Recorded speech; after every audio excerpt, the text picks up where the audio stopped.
हे देवी, माघ महात्म्य के 21वें अध्याय का पठन मैं शुरू कर रहा हूँ। ब्राह्मण वेद निधि को उनके पुत्र और गंधर्व कन्याओं की मुक्ति का उपाय बतलाते हुए महर्षि लोमेश ने कहा, वेद निधि, यदि ये पिशाच योनि को प्राप्त गंधर्व बालाएं तथा आग्नेय मेरे साथ प्रयागराज चलकर विधि पूर्वक माघ मास का स्नान करें, तब माघ मास के अंत में इन्हें अवश्य मुक्ति प्राप्त हो जाएगी। इसके अलावा मेरी दृष्टि में उनकी मुक्ति का कोई अन्य मार्ग नहीं है।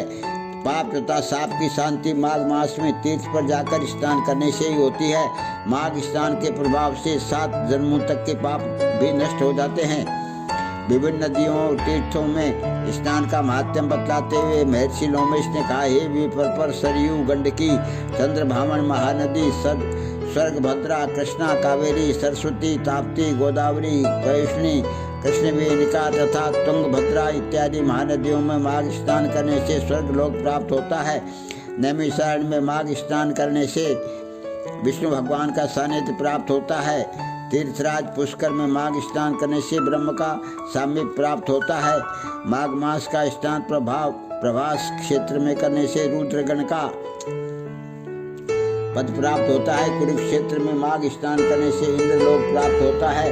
देव सरोवर में माघ स्नान करने से योग सिद्धि का फल प्राप्त होता है। देवकी में स्नान करने से मनुष्य को देव शरीर प्राप्त होता है। मास का स्नान गोमती में करने पर पुनर्जन्म नहीं होता और मोक्ष प्राप्त हो जाता है। महाकाल, ओंकारेश्वर, अमरेश्वर, नीलकंठ, अबुर्ध तथा हेमकुट में स्नान करने से ऐश्वर्य सहित रुद्रलोक प्राप्त होता है। प्रयाग में तो माघ मास में मात्र 3 दिन स्नान करने पर महापापी की मुक्ति पा जाते हैं तथा देवलोक में देवताओं के समान सभी सुख प्राप्त करते हैं। हे वेद निधि, एक समय ब्रह्मा जी ने समस्त तीर्थों, व्रतों, दानों, तपों एवं यज्ञों को एक पलड़े में तथा प्रयागराज में माघ स्नान फल को दूसरे पलड़े में रखकर तोला था। तब माघ स्नान का पलड़ा ही भारी रहा, अतः विषय सर्वाधिक फलदायी जानना चाहिए। इसके विषय में मुझे एक छोटा सा आख्यान याद आ गया है, वह मैं तुम्हें सुनाता हूँ, इसे ध्यानपूर्वक सुनो। अत्यंत प्राचीन काल का वृत्तांत है। अवंती राज्य में वीरसेन नामक एक धर्मात्मा राजा राज्य करता था। उसने नर्मदा नदी के तट पर राजसूय यज्ञ किया था। उसने 16 अश्वमेध यज्ञ भी किए थे तथा इन यज्ञों से उसने अतिथियों तथा अभ्यागतों को स्वर्ण एवं आभूषणों का अवर्णनीय दान दिया था। हे विप्र, उस धर्मात्मा राजा ने पर्वताकार अन्य के ढेर ब्राह्मणों को दान में दिए थे। वह दानी और धर्मात्मा राजा भगवान और देवताओं का बड़ा भारी भक्त था तथा गो एवं स्वर्ण का नित्य दान करने वाला था। राजा वीरसेन के राज्य में ही भद्रक नाम का ब्राह्मण भी रहता था। वह मूर्ख तथा हीन, कुलोत्पन्न और अधर्मी था। अज्ञानी होने के कारण वह किसी कार्य करके अपना भरण पोषण करता था, परंतु वह ये कार्य भी अधिक दिनों तक नहीं कर सका। तब उसके निष्क्रिय और धर्म रहित आचरण से क्षुब्ध होकर परिवारजनों ने उसे घर से निष्कासित कर दिया। तब एक क्षुधा तथा कष्ट से व्यथित होकर इधर उधर भटकने लगा। ये बराबर एक दिन तीर्थ यात्रियों का एक दल स्नान के लिए श्री प्रयागराज जा रहा था।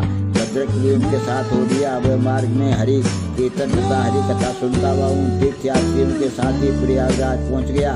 वहाँ पहुँचकर भद्रक ने माघ की एकादशी से लेकर लगातार 3 दिनों तक नियम एवं निष्ठापूर्वक माघ स्नान किया। यही नहीं बल्कि उसने श्रम कार्य कर कुछ द्रव्य भी अर्जित किया और इस द्रव्य में से कुछ दान भी किया। प्रयागराज में माघ मास में 3 दिन के स्नान से ही उसका हृदय परिवर्तन हो गया। उसने संकल्प किया कि अब वह आजीवन चोरी, निंदा, द्वेष, ईर्ष्या इत्यादि अपकर्मों से मुक्त होकर इंद्रियों को वशीभूत रखकर जीवन व्यतीत करेगा। सत्य और अहिंसा का पालन करते हुए शुभ कर्मों में लीन रहेगा। आगे उसने अपने संकल्पानुसार ही जीवन व्यतीत किया। उसने भिक्षावृत्ति तथा दान इत्यादि लेने को त्याग कर कठिन श्रम करके जीवन व्यतीत करते हुए परोपकारी जीवन बताया।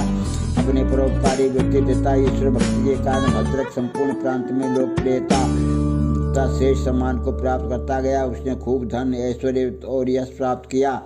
पृथ्वी पर लंबा और ऐश्वर्यपूर्ण जीवन बिताने के पश्चात देवयोग से राजा वीरसेन तथा भद्रक की एक ही समय में मृत्यु हो गई। दोनों को ही अपने सत्कर्मों से स्वर्ग प्राप्त हुआ। मैंने स्वर्ग में जाकर उसकी स्थिति को स्वयं देखा है। वे आज भी स्वर्ग में निवास करते हुए दिव्य सुख भोग रहे हैं। अपने नेत्रों द्वारा देखा हुआ प्रयागराज में माघ स्नान का ये महत्व मैं संपूर्ण रूप से मुख द्वारा वर्णन नहीं कर सकता हूँ। हे विप्रपर, इस विषय में तुम अब पिशाचमोचन नामक एक आख्यान सुनो। प्राचीन काल में दया सागर तथा देवभूति नामक वैष्णव ने पिशाचों को मुक्ति प्रदान की थी। इसे वे गंधर्व कन्याएं तथा तुम्हारा पुत्र भी सुने। निश्चय ही इन्हें पिशाचों ने इसे मुक्ति प्राप्त होगी। माघ माध्यम के 21वें अध्याय की जय हो समाप्त हुआ। हे देवी, मैंने माघ माध्यम के 21वें अध्याय का पठन किया, इसको ग्रहण करना।